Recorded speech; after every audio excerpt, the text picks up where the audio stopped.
Muito obrigado, Sr. Presidente, Senhoras e Senhores Deputados, Senhoras Ministras, muito obrigado pela disponibilidade. E, de facto, depois da audição, da primeira parte desta audição, percebe-se hoje porque é que o Sr. Presidente da Assembleia da República, Eduardo Ferro Rodrigues, disse que não se aprendeu nada da primeira fase na resposta aos lares, porque aquilo que ouvimos aqui foi que correu tudo bem.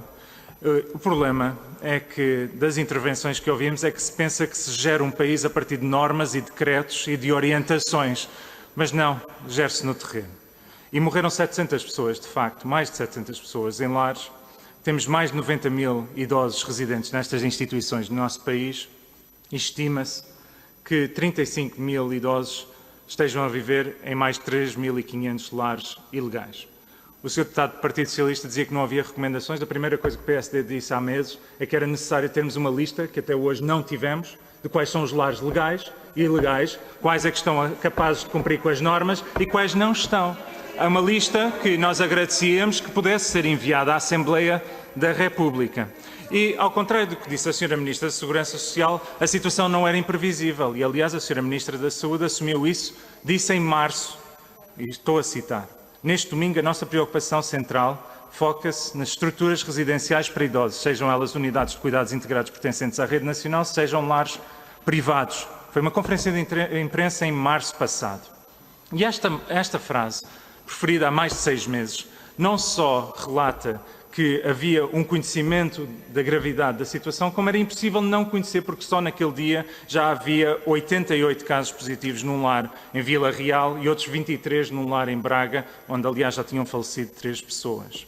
E com mais de 700 pessoas que tenham morrido nestes contextos, portanto, 40% do total de óbitos relacionados com a Covid-19.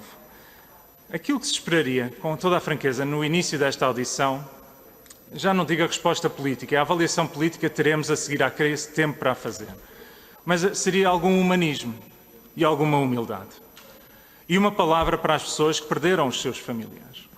Uma palavra para aqueles que viram, de facto, perderem-se e destruturarem-se famílias inteiras. Veja-se o caso, foi muito falado, da funcionária de Reguengos, a Ludmila, que deixou 3 filhos menores para trás. Estas pessoas têm que perceber que as mortes dos seus familiares não foram em vão.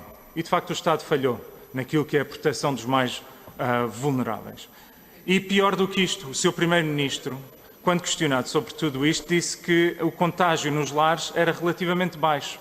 E o grave disto é quando o topo da organização governamental desvaloriza a situação nos lares, permite que depois não se faça aquilo que é preciso, que é garantir que tudo seja feito em termos de prevenção e controlo da pandemia no contexto destas residências para idosos, nem para assegurar, de facto, todas as condições para, com máxima segurança, possamos continuar a ter a visita de familiares, evitando que as pessoas, de facto, possam ser abandonadas.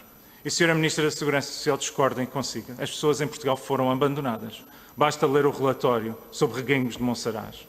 Morreram 16 pessoas em 3 semanas. Algumas delas chegaram ao hospital desidratadas, porque não lhes deram água. Se isto não se qualifica como abandono, então eu não sei o que é abandono. E, portanto, é preciso, mais uma vez, nós garantirmos que quem nos governa, de facto, tenha realismo nas suas intervenções. E o Primeiro-Ministro disse mais, e é fundamental termos uma resposta. O Sr. Primeiro-Ministro disse que médicos foram chamados a prestar cuidados às pessoas residentes de Reguengos de Monsaraz e que estas se recusaram a ir. Por uma questão de transparência, é fundamental sabermos os nomes destes médicos. Quem são os médicos e que processos disciplinares foram instaurados a estes médicos? Ou isto é verdade ou é mentira.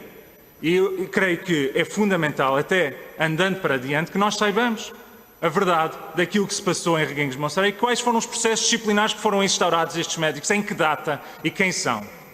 Relativamente às brigadas de fiscalização que foram faladas, parece que por despacho será a Cruz Vermelha portuguesa, liderada pelo Dr. Francisco Jorge, a liderar esse processo. A pergunta que eu faço é se eles têm a capacidade instalada, os recursos humanos dentro das suas instalações para dar essa resposta, têm a formação adequada, se estas brigadas já têm os médicos e enfermeiros para as 18 equipas, se essas 18 equipas são suficientes, uma por distrito, quando temos milhares de instituições, e se o papel delas vai ser de bombeiros, para reagirem quando houver um caso positivo, ou se terá um papel efetivo de fiscalização, que objetivamente é aquilo que tem falhado. Porque, como dizia a Sra. Ministra da Saúde, há um conjunto de normas e orientações, mas de pouco servem se não houver fiscalização na sua execução. Assim como a mudança profunda que o próprio Presidente da Assembleia da República pediu de política de testagem para que seja proativa. Se vai haver uma mudança de modo a que haja uma testagem periódica das pessoas que trabalham eventualmente entre residentes dos lares. E relativamente ao apoio médico, se continuam a considerar 6 meses depois que retirar profissionais de saúde, médicos de família, que mal conseguem dar resposta, e as queixas são de norte a sul do país, em que os médicos de família não estão a dar resposta nos centros de saúde, retirá-los dali para dar uma resposta aos lares, se não faria mais sentido reforçar financeiramente os lares para que pudessem ter apoio médico e de enfermagem especializado. E pergunto, senhoras ministras, se consideram, focando agora no caso de Reguengos, se de facto foram praticadas todas as atividades de acordo com a boa prática, com a legis artis médica, com base nos relatórios a que tiveram acesso. Relatórios, aliás, que, como disse a minha colega deputada Clara Marques Mendes, nós não tivemos acesso nem do relatório da Defesa Nacional das Forças Armadas, reiteramos que gostaríamos de ver, assim como os relatórios de inspeção da Segurança Social de 2018 e 2019 do lar de Reguengos de Monsaraz. E termino perguntando como justifica, antes de passar à minha colega, que a Autoridade de Saúde Pública não tenha visitado o lar de Reguengos para avaliar localmente as circunstâncias, tendo delegado funções no ACES local, que consequências acarretou a Sra. Ministra da Saúde para essa omissão da Autoridade de Saúde Pública? Muito obrigado.